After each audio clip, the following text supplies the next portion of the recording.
ಚೀಮೂಲ್ ಸೌಲಭ್ಯ ವಿತರಣಾ ಕಾರ್ಯಕ್ರಮ ನೂತನ ನಿರ್ದೇಶಕರಿಗೆ ಅಭಿನಂದನೆ. ಚಿಕ್ಕಬಳ್ಳಾಪುರ ಜಿಲ್ಲಾ ಹಾಲು ಉತ್ಪಾದಕರ ಸಂಘಗಳ ಒಕ್ಕೂಟದ ವತಿಯಿಂದ ನಗರದ ಜಿಕೆ ಹಾಲ್ನಲ್ಲಿ ಶುಕ್ರವಾರ ಪ್ರಾದೇಶಿಕ ಸಭೆ, ವಿವಿಧ ಸೌಲಭ್ಯಗಳ ವಿತರಣಾ ಕಾರ್ಯಕ್ರಮ ಹಾಗೂ ನೂತನ ನಿರ್ದೇಶಕರಿಗೆ ಅಭಿನಂದನಾ ಸಮಾರಂಭ ನಡೆಯಿತು.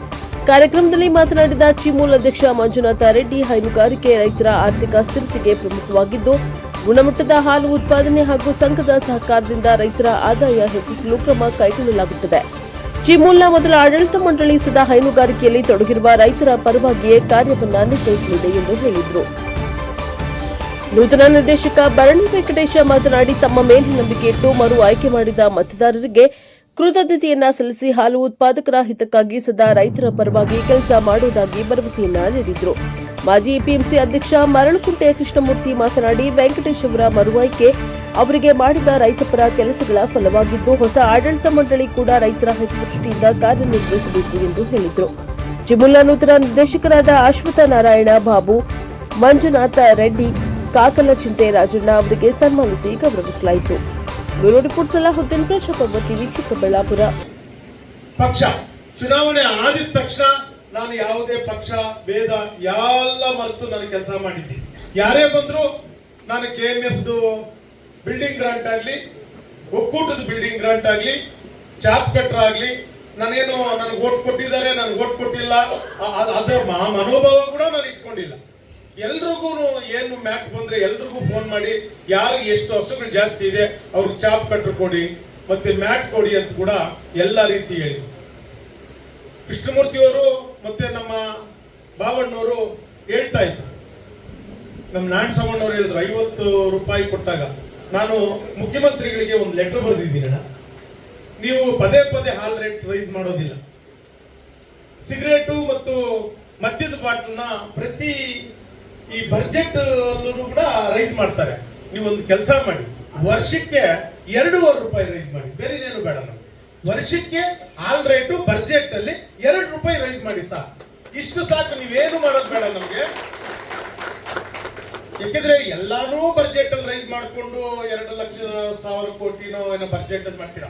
ಮುಖ್ಯಮಂತ್ರಿಗಳಿಗೆ ನಾನು ಲೆಟರ್ ಬರೆದೆ, ನೀವಿಷ್ಟು ಮಾಡಿ ಸ್ವಾಮಿ ಸಾಕು, ಇನ್ನೇನು ಮಾಡಬೇಡಿ, 2 ರೂಪಾಯಿ ರೈತರಿಗೋಸ್ಕರ ಏನು ನಮ್ಮಲ್ಲಿ 1 ಕೋಟಿ ಲೀಟರ್ ಹಾಲು ಬರ್ತಾ ಇದೆ, ಅವರಿಗೆ ಬಜೆಟ್ ಅಲ್ಲಿ 2.5 ರೂಪಾಯಿ ರೈಸ್ ಮಾಡ್ಕೊಂಡ್ರೆ ಸಾಕು. ಪ್ರತಿ ವರ್ಷ ನೀವು ಸ್ಟಾರ್ಟ್ ಮಾಡಿದ್ರೆ, ಮುಖ್ಯಮಂತ್ರಿಗಳು ಸಿದ್ದರಾಮಯ್ಯ ಅವರು ಸ್ಟಾರ್ಟ್ ಮಾಡಿದ್ರೆ ಇನ್ಯಾರು ಅದನ್ನ ಸ್ಟಾಪ್ ಮಾಡೋರು ಯಾರಿಗೂ ಆ ತಾಕತ್ ಇರೋದಿಲ್ಲ ಅಂತ ಕೂಡ ನಾನು ಲೆಟರ್ ಬರೆದೆ.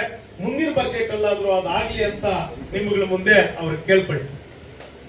ಎರಡನೇದು, ನಮ್ಮ ಬಾಬಣ್ಣವ್ರು ಹೇಳಿದ್ರು ಬೆಂಗಳೂರು ಡೈರಿಯಿಂದ ಸ್ಟಾರ್ಟ್ ಮಾಡ್ತೀವಿ. ಬೆಂಗಳೂರು ಡೈರಿಯಲ್ಲಿ 65 ಕೋಟಿ ರೂಪಾಯಿ 2022-23ನೇ ಸಾಲಿನಲ್ಲಿ 65 ಕೋಟಿ ರೂಪಾಯಿ ಲಾಭ ಬಂತು. ಸನ್ಮಾನ್ಯ DK ಸುರೇಶ್ ಅವರು ಅಧ್ಯಕ್ಷರಾಗಿದ್ದ ಕೂಡಲೇ 65 ಕೋಟಿ ರೂಪಾಯಿನ ಏನ್ ಮಾಡಬೇಕು ಅಂತ ಕೇಳಿ, 65 ಕೋಟಿ ರೂಪಾಯಿಗೆ ಲೆಕ್ಕ ಹಾಕಿದ್ರೆ 18% ಟ್ಯಾಕ್ಸ್ ಕಟ್ಟಬೇಕು ಅಂದ್ರೆ 12 ಕೋಟಿನೂ 13 ಕೋಟಿನೂ ಸರ್ಕಾರ ಕಟ್ಟಬೇಕಂತೆ.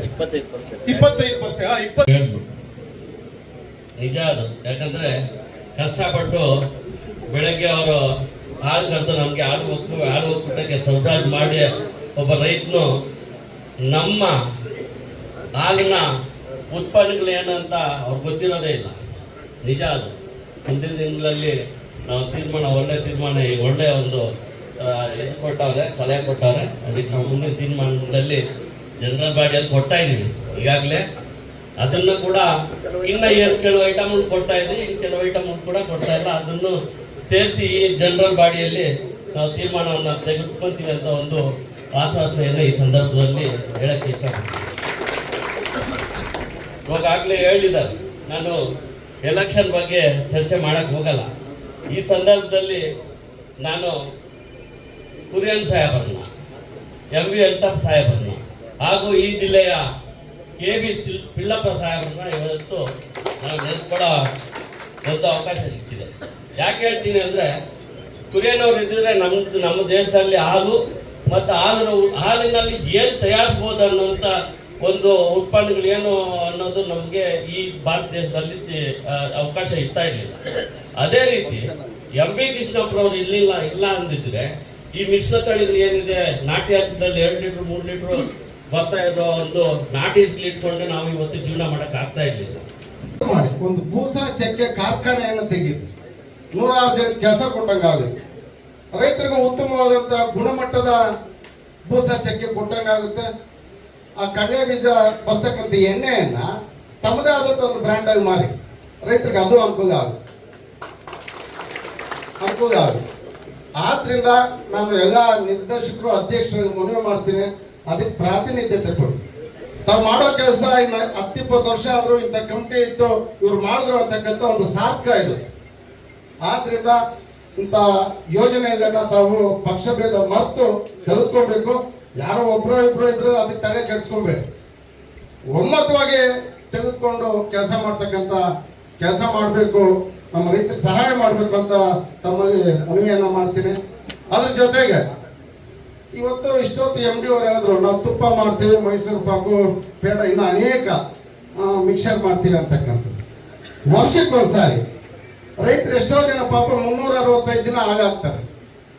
ನಮ್ಮ ಶಿವಮೊಗ್ಗದಿಂದ ನೀವು ತಯಾರಿಸ್ತಕ್ಕಂಥ ಪದಾರ್ಥ ಪಾಪ ನೋಡೇ ಇರಲ್ಲ, ತಿಂದೇ ಇರಲ್ಲ ನಿಜವಾಗ್ಲೂ.